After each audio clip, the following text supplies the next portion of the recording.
Oi, gente, tudo bom? Maio é o mês de conscientização da síndrome Ehlers-Danlos e hoje eu vou falar um pouquinho sobre isso.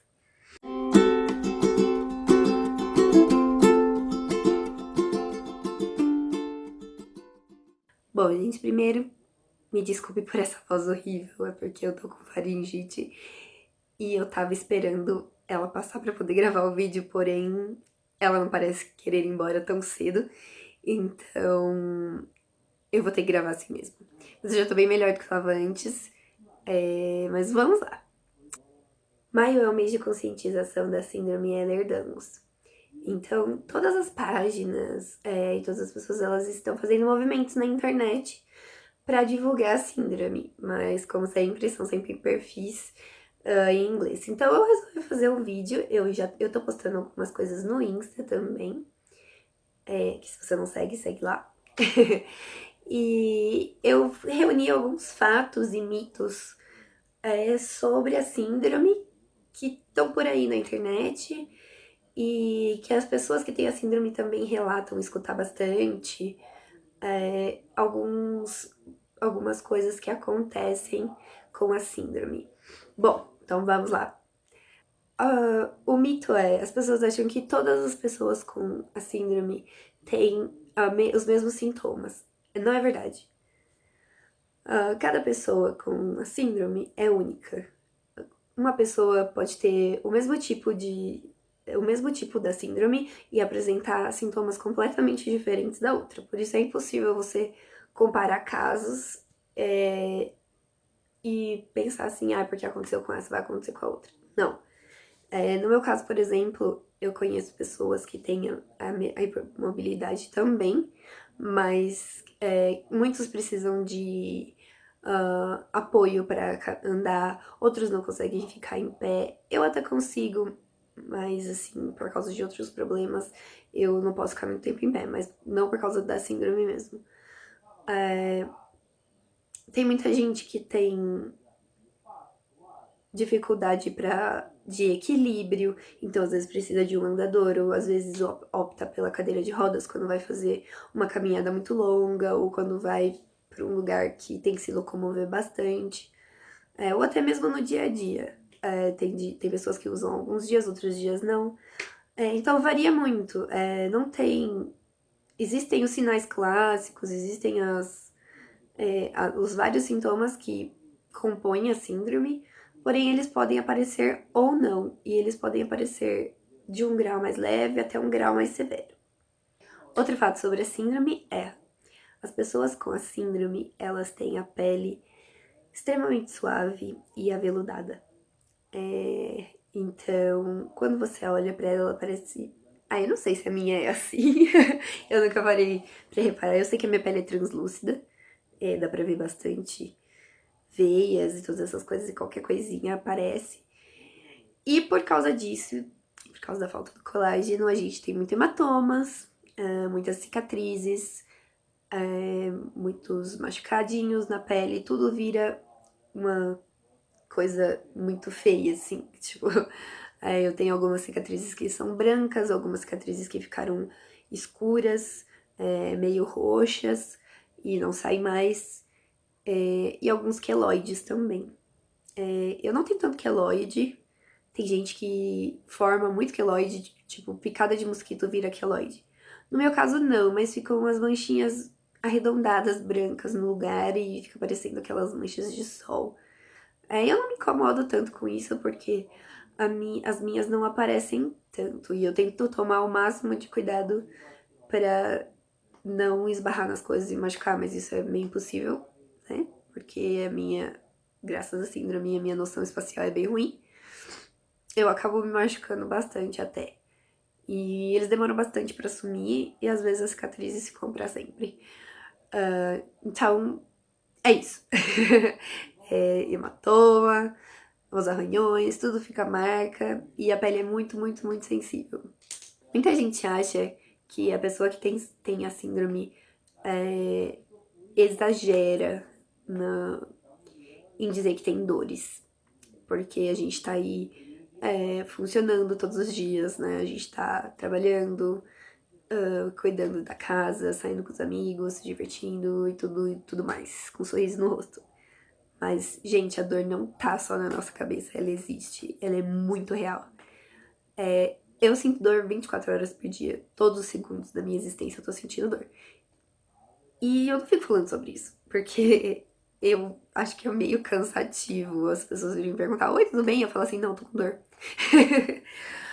Mas eu sinto, a gente sente dor todo o tempo. E a gente não esconde, mas de certa forma a gente não fala sobre isso, a menos que a dor esteja assim impossível de aguentar e a gente precise de ajuda ou precise de alguma coisa. Então é muito difícil pra gente quando alguém fala essa dor aí que você tá fazendo, você tá inventando na sua cabeça, você tá exagerando, não é tudo isso.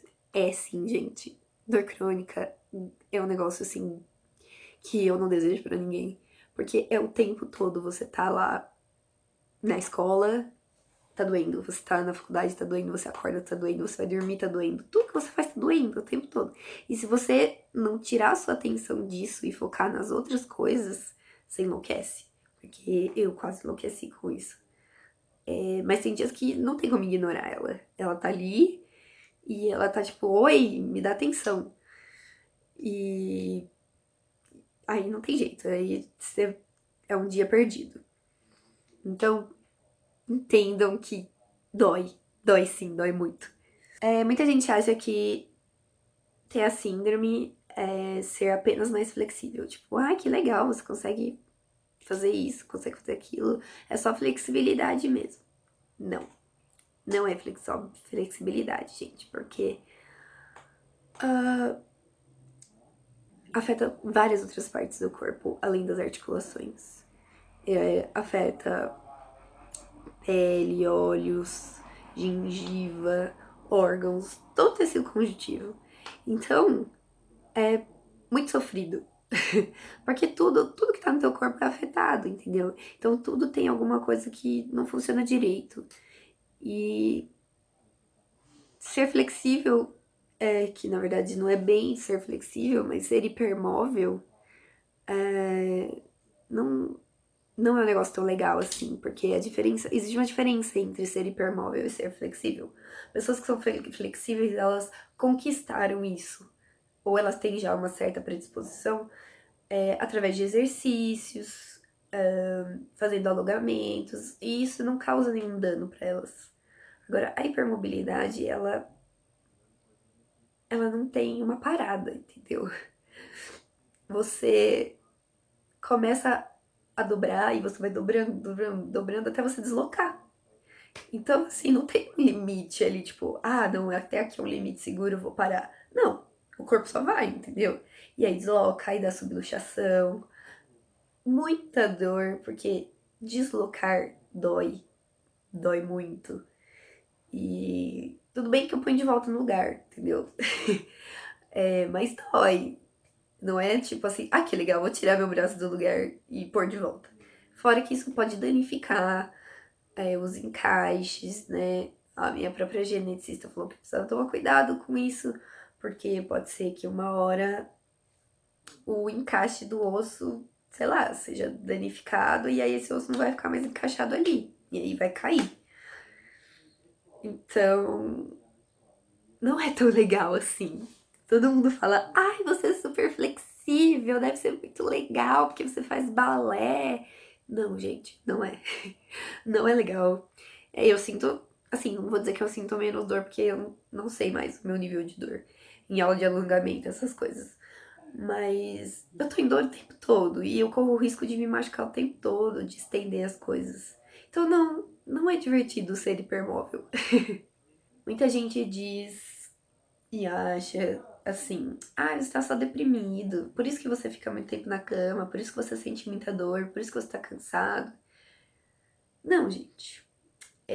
A depressão tem esses sintomas e a maioria das pessoas que têm a síndrome, elas estão deprimidas, elas ficam deprimidas. Eu fiquei muito deprimida depois do meu diagnóstico e depois que as coisas começaram a mudar na minha vida por conta da síndrome. Por que você entra em depressão quando você tem um problema desses? Porque a sua vida muda. E não é para melhor. Você tem que se adaptar de várias formas. Você tem que deixar de fazer coisas que você gosta de fazer.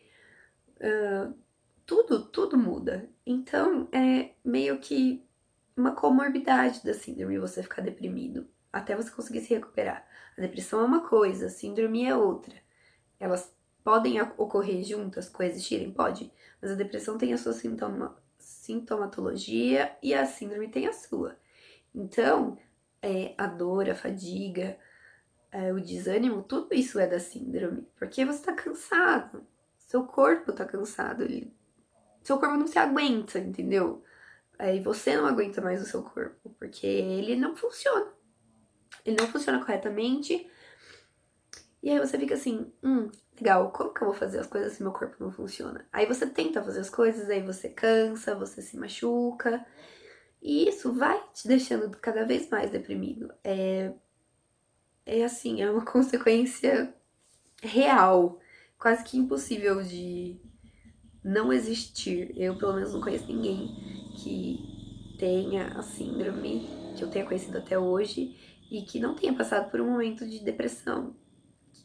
Hoje eu tô bem melhor, ainda de vez em quando eu dou umas balançadas, mas é difícil. E não é simplesmente você estar deprimido. Não. Você está deprimido por conta da síndrome. Mas isso não significa que a síndrome causa depressão. São coisas diferentes. Ai, mais uma.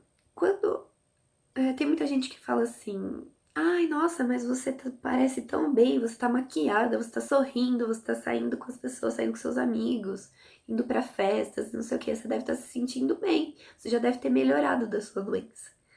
A resposta é não. Eu estou fazendo essas coisas apesar dos meus problemas de saúde. Porque por um tempo eu fiquei reclusa, por um tempo eu fiquei só dentro de casa, eu não saía, eu não fazia nada. E aí eu percebi que a minha vida tava passando, indo embora. E eu tava perdendo isso. Eu tava sobrevivendo, eu não tava vivendo.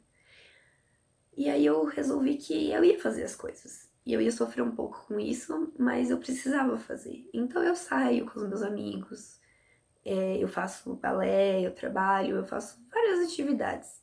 Só que todas elas requerem um esforço meu, maior do que para outras pessoas.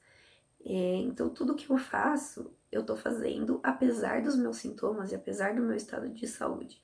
Eu continuo mal, eu continuo com dor, continuo cansada, continuo tomando remédios. Mas eu tô aí.